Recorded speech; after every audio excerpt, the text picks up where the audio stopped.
नेताजी सुभाष चंद्र बोसनि आसामा सालनो रक्षावै 3 जानुवारि तालनि 23 सालमारिव बरम रमानि बिसिंति लाहार हिमबतक अंखरका नेताजी सुभाष विद्यानिकेतन रोंनकनि बुखाक्तै अ साननि लाहार हिमबतक बिसिब्रुमनि काहाय रोंनकनि थंनखलाव जुदा खलाय तहातक बर सिबसामा नुजाखा आगतला दलनि सिमिक चियांगै रोंनकनि ताबुनि तै कसाम रोंसोंनाय जिरो रोंफोंनाय जिरो जतनो कथालायै सामंगो अंखर लाखिया जुगालि मंगो अंखरका बिसिब्रुमनि काहाय ताकलाय बहन नायतक मांप्लिन नुजाखा अ साननि पान्जाब मानजाखा हासिनि मन्त्रि अकरा प्रोफेसर डॉक्टर मानिक शाह मानजाखा राज्यसभानि एमपी राजीव भट्टाचार्य आगरतला पौर निगमनि मेयर एबा एमएलए दीपक मजुमदार रोंनकनि रोंफोंनाय बखरक तै रोंफोंनाय जग्रक पान्दाव चेंफुरनो नेताजी सुभाष चंद्र बोसनि मांपिलुबो खुमबगै बरम याफरका हासिनि मन्त्रि अकरा प्रोफेसर डॉक्टर मानिक शाह खुबै मानजानाय नगरायदक अ सालनि पान्दाव कगना थानिव हासिनि मन्त्रि अकरा प्रोफेसर डॉक्टर मानिक शाह सुभाष चंद्र बोसनि लांमनि कथमारावनो सावि खोनारगा पाइथागो नेताजी रोंनकनि बखाति लाहार हिमबतक अंखरै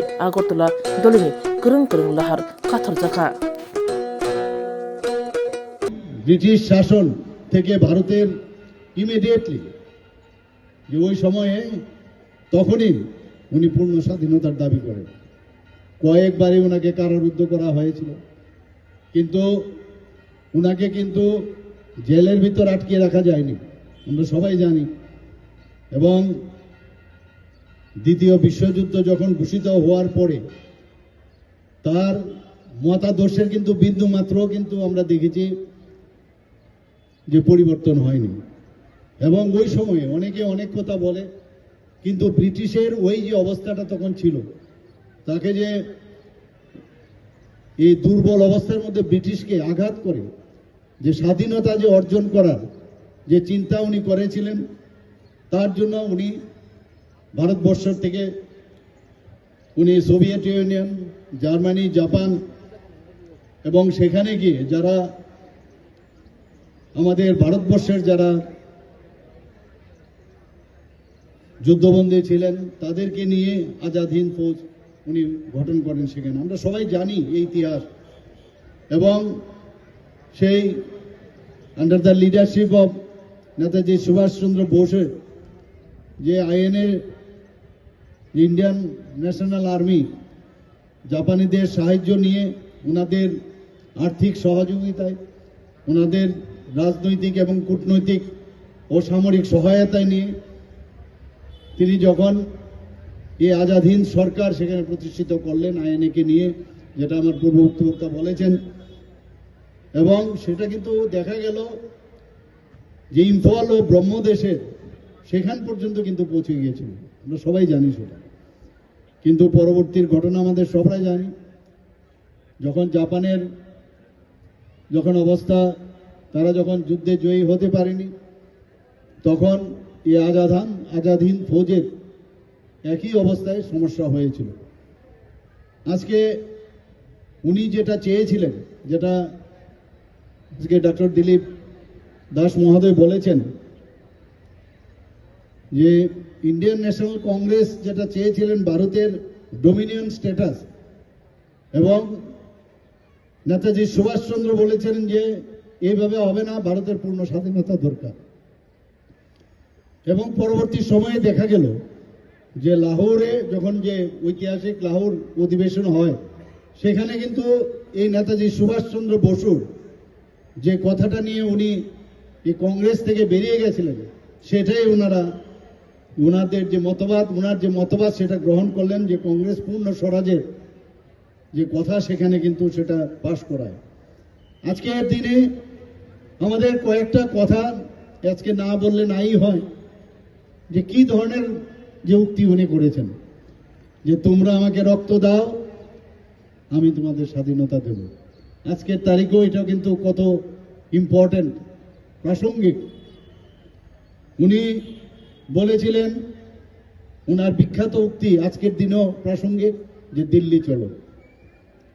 এবং এই যে দিল্লি চলো একটা এই যে কথা, এই কথার মাধ্যমে এই যে আইএনএদের ইন্ডিয়ান ন্যাশনাল আর্মি ওনার যে তৈরি হয়েছিলেন আজাদ হিন্দ ফৌজ, তাদেরকে যেভাবে অনুপ্রাণিত করার যে চেষ্টা, এক একটা শব্দ আজকে মাননীয় প্রধানমন্ত্রী নরেন্দ্র মোদীজিও দেখবেন যেমন সব কথা উনি বলেন, এমন সব স্লোগান উনি দেন, তার মধ্যে কিন্তু উদ্বুদ্ধ আমরা হই।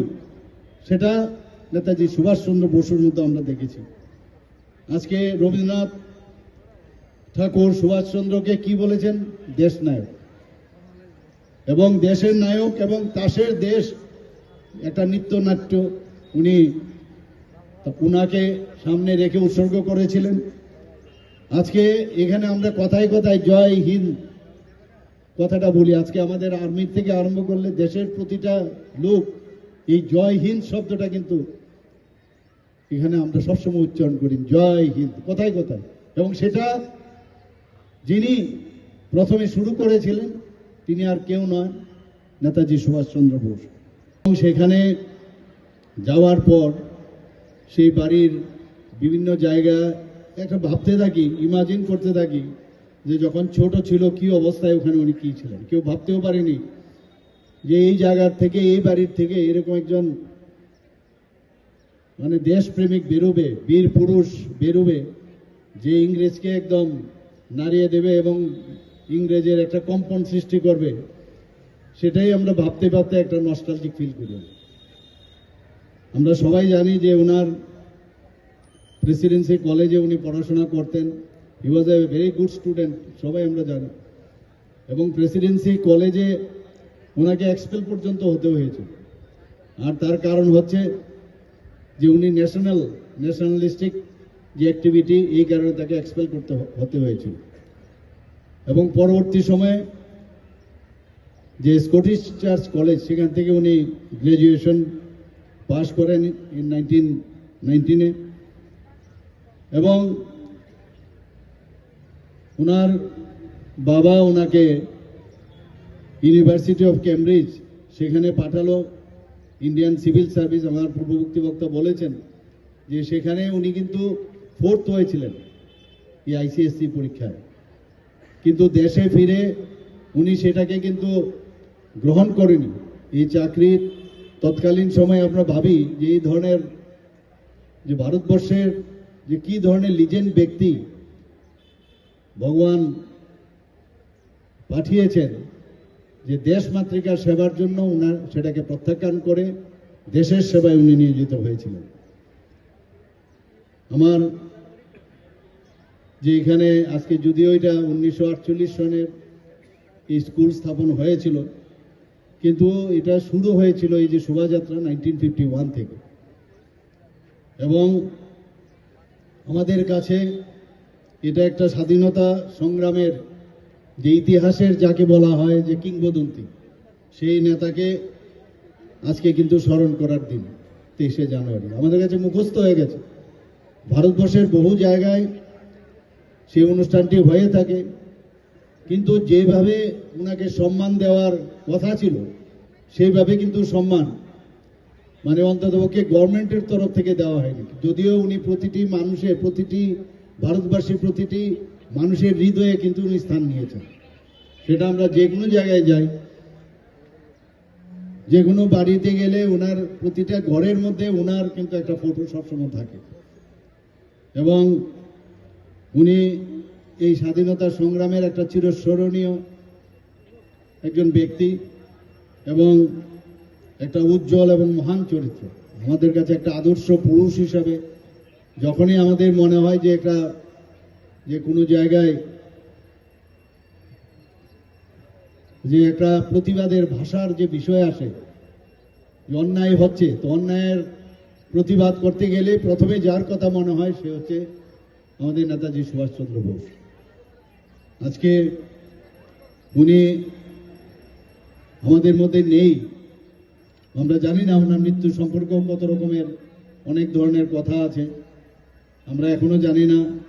কিন্তু আমরা যদি ওনাকে যেহেতু আমরা এখন দেখতে পাইনি এবং ওনার সম্পর্কে ওনার মৃত্যু নিয়ে অনেক ধরনের কথা আছে, কিন্তু উনি আমাদের কাছে কিন্তু চিরস্মরণীয় হয়ে থাকে।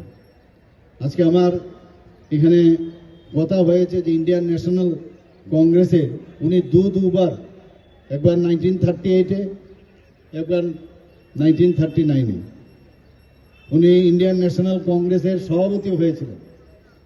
কিন্তু সেখানে দেখা গেল যে যেভাবে মহাত্মা গান্ধীর সাথে ওনার অর্থে এখানে বলা প্রয়োজন, হোয়াট ইজ এ, উনি বলেছেন, remember the greatest crime is two compromise with injustice. যে আমাদের সবচেয়ে বড় ক্রাইম হবে যখন ইনজাস্টিস হবে, তার সাথে যদি আমরা কম্প্রোমাইজ করি। আমাদের মধ্যে এটা কিন্তু ইনবর্ন ক্যারেক্টার, আমাদের প্রতিটি মানুষ যখন জন্ম নেয় এটা কিন্তু ইনবিল্ট। আর উনি সেটা জানতেন বলেই সেই কথাটা উনি বলেছেন, মানুষের মনের কথাটাই উনি বলেছেন। আজকেও আমরা সেটা প্রাসঙ্গিক।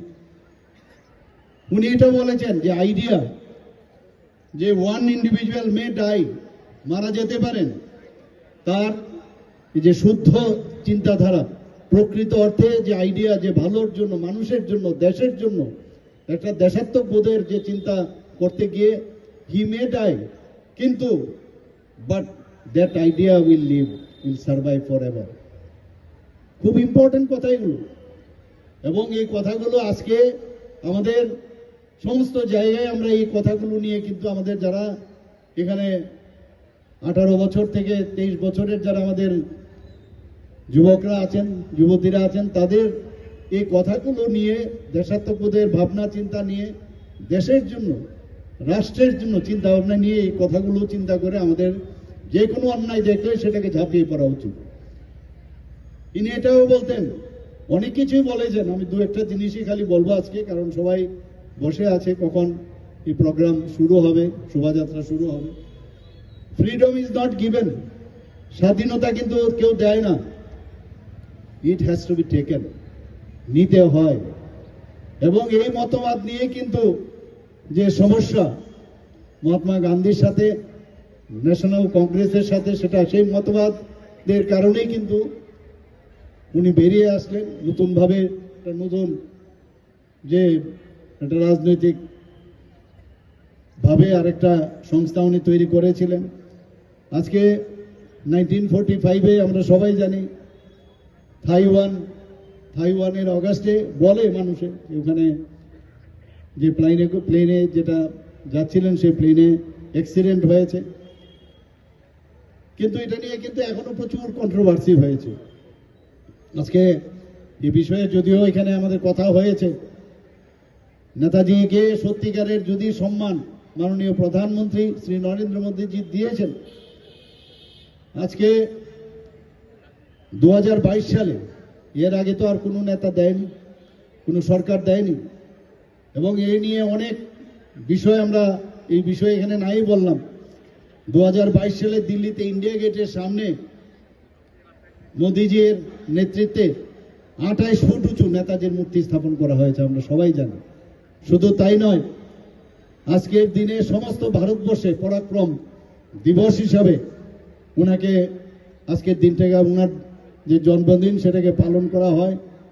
এবং নেতাজির যে চিন্তা ভাবনা এবং ওনার যে দেশপ্রেম, আমার মনে হয় আজকের তারিখে আমাদের অত্যন্ত জরুরি।